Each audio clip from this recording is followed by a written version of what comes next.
Hello friends, অ্যানোনিয়াস kitchen মে সকল বন্ধুকে জানাই স্বাগত। তো বন্ধুরা, আজ আমি বানাচ্ছি আইসক্রিম রেসিপি।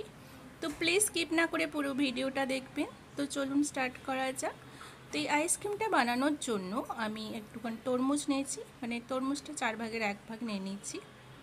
নিয়ে এবার এটাকে ছোট ছোট টুকরো করে নেব। তো বন্ধুরা, আমার এই রেসিপিটা যদি ভালো লাগে প্লিজ একটা লাইক দেবেন। তো দেখুন, আমি এখানে তরমুজটাকে ছোট ছোট করে টুকরো করে নিয়েছি।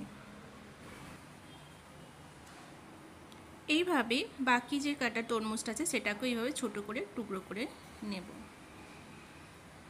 তো দেখুন বন্ধুরা, আমি এখানে তরমুজটাকে ছোট টুকরো করে নেওয়া হয়ে গেছে। এবার এটা মিক্সিং জারে দিয়ে দেবো, মিক্স করে নেব।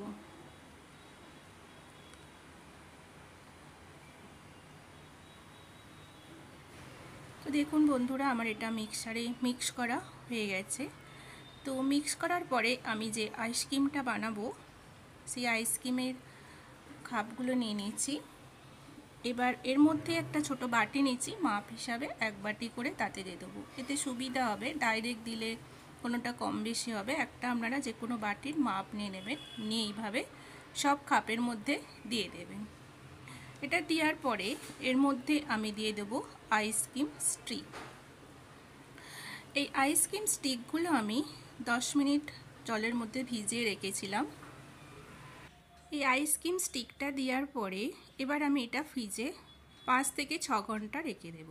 তারপরে বাপস এসছি। দেখুন, এরপর আমি দিয়ে দিচ্ছি দুধটা কিন্তু আমি গরম করার পরে এটাকে ঠান্ডা করেছি, তারপর দিয়েছি। এবার আমি দিয়ে দিচ্ছি এখানে একটা কিউইর পেস্ট। এটা দেওয়ার পরেও আমি 5 থেকে 6 ঘন্টা ফ্রিজে রেখে দিয়েছিলাম। তারপরে দেখুন এখানে আইসক্রিমটা আমার কত সুন্দর হয়েছে। তো বন্ধুরা, আপনারাও এইভাবে বাড়িতে বানিয়ে দেখতে পারেন।